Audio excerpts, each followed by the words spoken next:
Joe lighter since we don't have a G.I. Joe for scale. But our shelter is going to be on that macro scale so that we can get a better idea of the principles from different angles in a shorter amount of time. So we'll do that in an area here. Right, sounds good. Okay, so when picking out a site for shelter, one of the easy ways to kind of remember what you should be thinking about is called the 4 W's. And so one of those W's is Widowmaker. And that's anything that could come down on you potentially, that, you know, some dead branches or even a dead tree, something that's maybe Downed tree, right? This could be the downed tree here, or this could even be let's say the root bundle of that downed tree instead of the actual log of it. Now, next thing that's going to be important here is finding a ridgepole of some sort, you know, and that ridgepole is going to allow me to build up off of it and create some sort of structure for my little debris hut. And one thing actually I like to do, I should mention this, before I even start this part of it here, I'll usually clear out the spot. I like to do this before I actually build the shelter around it. And I often will create this kind of like a bit of an indent in the ground, and then I'll fill this with boughs, like browse you could say, from different evergreens. I'm just gonna imagine that these are quite small. Looks like this one's building a little debris hut. to add something, especially if someone's building a debris hut for the first time, you could lie down and actually put some sticks around your body, like at your head and your toes and sides, so that you don't build your whole debris hut and then get inside and figure out you built it too small. Oh, Right. that's such a good, that's such a good tip. So especially if you're doing it for like the first time and you don't kind of have an idea of how big a debris hut you need, outline your body, and then make sure you don't build inside that. That's a good point. That's an imagination, but you can see how I'm trying to push the ferns or whatever it is out like this. The reason why is because I want to have the densest piece of whatever I'm using on the outside here, and the stuff in the middle would be the softest. So like if I was using a branch from like a fern, I would lie them down like this across the middle of where I was sleeping, so that I wouldn't be exposing my back to too much of this. Or if it was Like a fishbone pattern. yeah, exactly. Yeah. Exactly. That's a good description of fishbone pattern. Yeah. Because it works great for the cedars or for any of the other greens that are in this ecosystem in abundance. And I wouldn't build a full-on bed. This is just like the beginning of, I guess this is probably my interpretation of doing the outline. So I wouldn't build a full-on bed yet. This is just getting me kind of my space, know where I'm going to be, where my head's going to be. There's like this annoying thing right here. Is this a big root, or you know, is this a big rock that I have to then build around? Which is, yeah, good stuff to know before I start to really build up the shelter. Now, this is a piece that I found that was straight enough for what I needed, and this is going to be my ridge pole. Now, the trick is, like Taylor said, is I don't want to be in a shelter that they're not flat. I need to have a high angle and keep that high angle going. Because if I don't, there's a good chance that the rain will just start to wash in.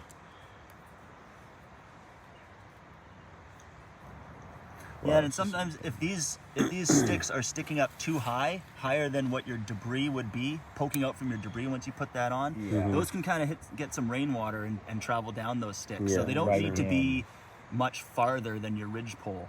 You know? Yeah, like that's a really good point. So what we're gonna do here is we're gonna build with debris. We're gonna build way above this in a concave shape. Whereas, yeah, if you had just built to here or something like that, with these exposed even just that much, the water, like Taylor said, would just go pour right into your house. Just follow that stick down. So you can collect a bunch of sticks and you might not have to break. And it doesn't have to be structurally sound in the sense that it's going to take a ton of weight, but it has to be able to take enough weight that we can load up some debris on there, because otherwise this is not going to be waterproof. Yeah, they end up being pretty surprisingly strong. Just the ridge pole and that on there, like, you know, you end up climbing on top and no problem. Yeah, and I guess one more thing to say, like, if if you don't have something natural here that you're propping your ridge pole up, you know, kind of along the lines of these ribs, if you had to make it out in the open somewhere, you know, your first two pieces, you can make like a tripod, find some kind of Y-shaped sticks and put them together and put your ridge pole in there. And then you can kind of just have this out in the open. Yeah, and then build your ribs And then off add of your that. ribs to that. So if you happen to not find a nice place and you have to build it out in the open, then that's your start. And then again, continue on like this.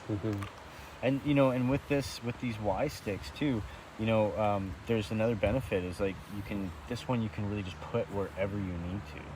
And you know, and if you think about the different shapes, and even in urban environments that can be created like this, like the different materials you can create those shapes from, that's another advantage. And when you're looking for a Y stick, it's not like the letter Y where you kind of have a V and then something coming down. That's not as strong as if you actually have a straight piece and then a branch coming off, because you can then start pounding this, where if you had like an actual Y, that's a hard thing to pound into the ground without maybe, you know, breaking one of those.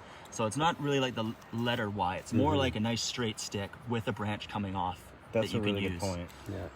Yeah, that's a really good point. It's going to be stronger.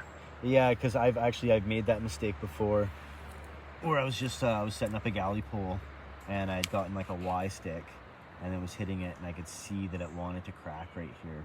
Whereas the strength naturally just goes right down to here. Yeah, it makes so much more sense. So we've got some gigantic leaves here in comparison to our Joe Vic. But the idea is I want to have, if I am using leaves, so I'm going to show you guys a couple different ideas, but if I am using leaves, I want them to overlap, from the bottom up. So as they come up, this will be my first layer, because I'm going to do quite a few different layers. If there's any overlap, I want it to be kind of scaled back so the water is more than likely to roll back down than forward. And I say more than likely, I'm not saying this will always work. But the theory... Shingle them, huh? As best you can. Yeah, exactly. That's the way you want to look at it.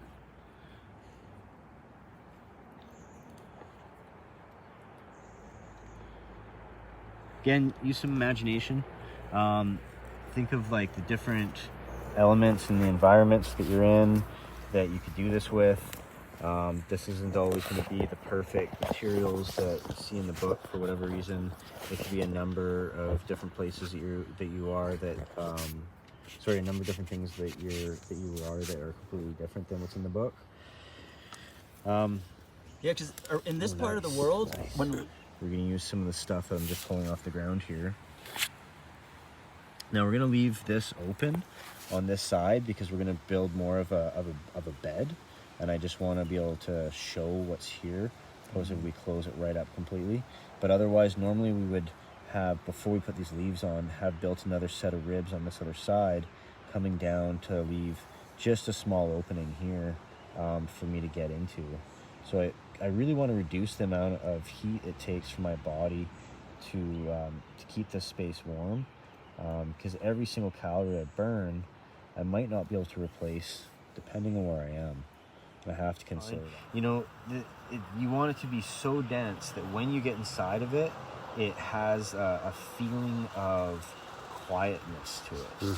You know, you want the amount of debris, and it should be pitch black. Yeah. If you see light, You're in if trouble. light's getting in through there, Yeah, it's definitely not thick enough. Yeah, not at all.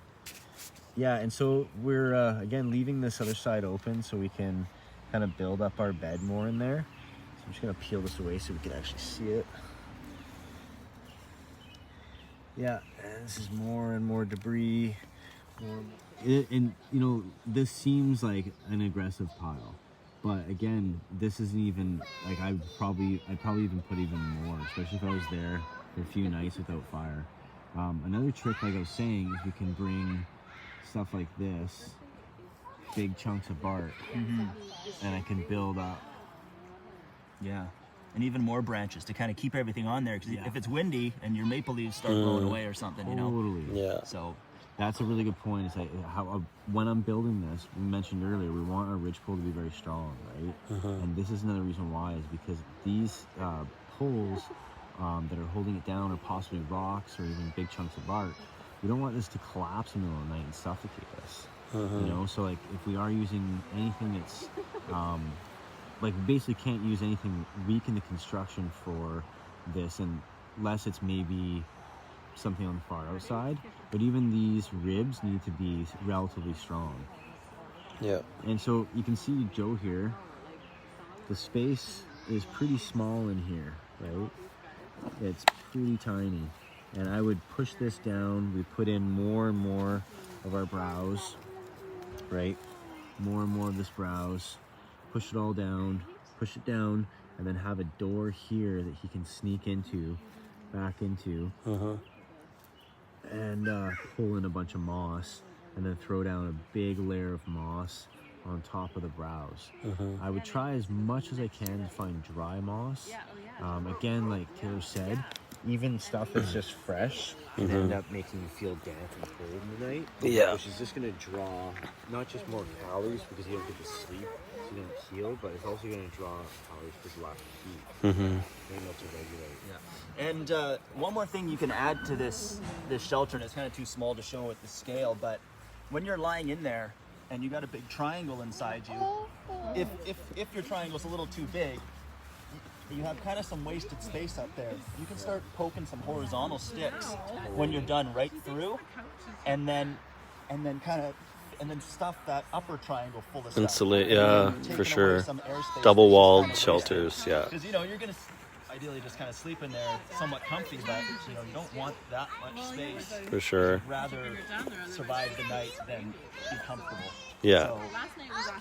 So, and those sticks, they're fairly easy to poke through. They just, all that debris there just keeps them up, and then stuff that triangle full, and then even the sides of your triangle, if that's space, you can start putting sticks like that and wedging more stuff in there, and just have a square inside that you just go And then bring in some leaves on top of yourself. Oh yeah, If there's right. leaves. But I'm going to throw in a bunch of these cedar boughs. And because of the length of the cedar boughs, we are going to kind of bone these all the way down. So I'm taking the skinnier parts of the branch and I'm layering them against each other in the middle in this kind of nail triangle pattern in order to minimize the amount of stuff that is poking into my back while I sleep. The parts of my body that I'm going to try to get the most heat to are going to be my core. That's going to allow all the blood that's warm to circulate to my limbs, in turn keeping the rest of my body warm. Whereas if I build this up too thick on the legs, there's a chance that my core will then freeze, in turn cooling down my limbs anyway. So something I often do is with my thermarest, got a solid foam one, is actually I cut it right down so it's just big enough for the upper part of my legs, my torso, my head, and that reduces that much more stuff that I have to carry when I'm in the woods.